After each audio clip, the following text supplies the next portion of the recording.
వివరాలపై అస్పష్టత నెలకొంది. ఈ నెల 3 నుంచి 25 వరకు లండన్ వెళ్లేందుకు సిబిఐ కోర్టు అనుమతి కోరిన జగన్ రెడ్డి పాస్పోర్ట్ కోసం అవసరమైన ఎన్ఓసి పొందేందుకు ప్రత్యేక కోర్టు ముందుకు హాజరు కావాలని చెప్పారు. అయితే హాజరై 20,000 పూచికత్తు సమర్పించాలని కూడా హైకోర్టు ఆదేశాలు కూడా ఇవ్వడం జరిగింది. ఇక 20,000 బాండ్తో పూచికత్తు సమర్పించడం కఠినమైనదేమీ కాదన్న హైకోర్టు ఇక కోర్టుకు వెళ్లి పూచికత్తు సమర్పించేందుకు నిరాకరించారు జగన్మోహన్ రెడ్డి.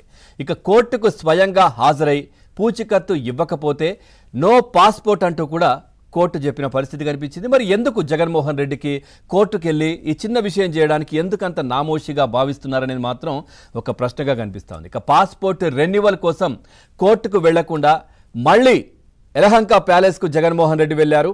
పాస్పోర్ట్ తీసుకోకుండానే పాస్పోర్ట్ నాకు అవసరం లేదు, నేను ఇంకా విదేశాల కంటే ఒక ప్రశ్నార్థకమే లండన్ టూర్ అయితే లేనట్టుగా తెలుస్తోంది ప్రస్తుతం. ఇక ఎన్నికల ఫలితాల తర్వాత ఇప్పుడు ఏదైతే ఎలహంక ప్యాలెస్కు వెళ్ళడం 9వసారి. అంటే బెంగళూరుకు జగన్ పూర్తిగా కూడా అంటే రాష్ట్రంలో ఎట్లాంటి విపత్తు వచ్చినప్పుడు ఏదో తూతు మంత్రంగా వచ్చి అక్కడ ఏదో హడావిడి చేసే ప్రయత్నం చేశారు మొన్న విజయవాడ వరద ముంపు ప్రాంతాల్లో. ఆ తర్వాత పూర్తిగా అక్కడున్న ప్రజలు కూడా జగన్నే ప్రశ్నించిన పరిస్థితి కనిపించింది. నేపథ్యంలో మళ్ళీ ఇటు బెంగళూరుకి వెళ్ళిపోయిన పరిస్థితి. గతంలో కూడా ఇద్దరు వైసీపీ నేతలు కొట్టుకొని ఒక వ్యక్తి మరణిస్తే సో అక్కడ కూడా రాజకీయం చేసే ప్రయత్నం చేశారు. అప్పుడు వచ్చారు జగన్మోహన్ రెడ్డి. అప్పుడు కూడా పూర్తిగా ఆయనకు అనుకున్న పని జరగలేదు, పూర్తిగా ఆయన వైపే విషయం తిరిగినటువంటి పరిస్థితి కనిపించింది. సో ఈ నేపథ్యంలో పూర్తిగా ఎందుకు ఈ వరద రాజకీయాలు, బురద రాజకీయాలు జగన్మోహన్ రెడ్డి చేస్తున్నారనే ప్రశ్ననైతే ఒకవైపు వస్తూ ఉంది. అట్లాగే ఏదైతే 2019 మే 30 నుంచి కూడా ఇప్పటి వరకు కూడా తనకు సంబంధించినటువంటి కేసులకు సంబంధించి ఏదైతే 43,000 కోట్ల ఆర్థిక లావాదేవీలకు అంటే దీనికి సంబంధించి కూడా కోర్టులో కేసులు ఎదుర్కొంటున్న పరిస్థితి. దీనికి సంబంధించి ఇప్పటి వరకు కూడా 18 ఏదైతే దానికి సంబంధించినటువంటి కేసులు ఉన్నాయో వాటికి సంబంధించి ఇప్పటి వరకు కూడా కోర్టుకు హాజరవ్వనటువంటి జగన్మోహన్ రెడ్డి మనం చూసాం. గతంలో కూడా ఎప్పుడు కూడా కోర్టులకు హాజరవ్వలేదు.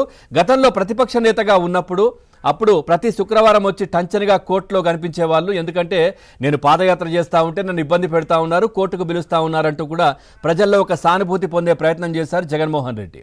ఆ తర్వాత ముఖ్యమంత్రి అయిన తర్వాత ఒక్కసారి కూడా కోర్టుకు వెళ్ళిన పరిస్థితి లేదు ఏదైతే ఆ కేసులకు సంబంధించి. సో అదేవిధంగా కూడా కోర్టులు గతంలో కోర్టులపైన కూడా దుష్ప్రచారం చేయడం, ఆ తర్వాత తనకు సంబంధించిన సోషల్ మీడియాలో కోర్టులపైన కూడా కామెంట్స్ వస్తూ ఉంటే దానికి సంబంధించి చర్యలు తీసుకోకపోగా దాన్ని వెనకేసుకు రావడం, ఇవన్నీ కూడా జగన్మోహన్ రెడ్డి చేసినటువంటి పరిస్థితి. ఇటు న్యాయమూర్తులపైన కూడా ఒక అసభ్యకరంగా మాట్లాడినటువంటి వాళ్ళను కూడా వెనకేసుకొచ్చినటువంటి పరిస్థితులు కనిపించాయి. ఇప్పుడు ఈ కనీసం చిన్నగా పూచికత్తుకు సంబంధించి పాస్పోర్ట్ రెన్యువల్కి సంబంధించి కూడా దీనికి సంబంధించి కూడా కోర్టుకు హాజరవ్వని పరిస్థితి. మరి ఎందుకు జగన్మోహన్ రెడ్డికి న్యాయ వ్యవస్థ కావచ్చు, చట్టాలు కావచ్చు, ఇవంటే ఎందుకు అంత చిన్న చూపు అనేది మాత్రం ఒక చర్చ జరుగుతున్న పరిస్థితి.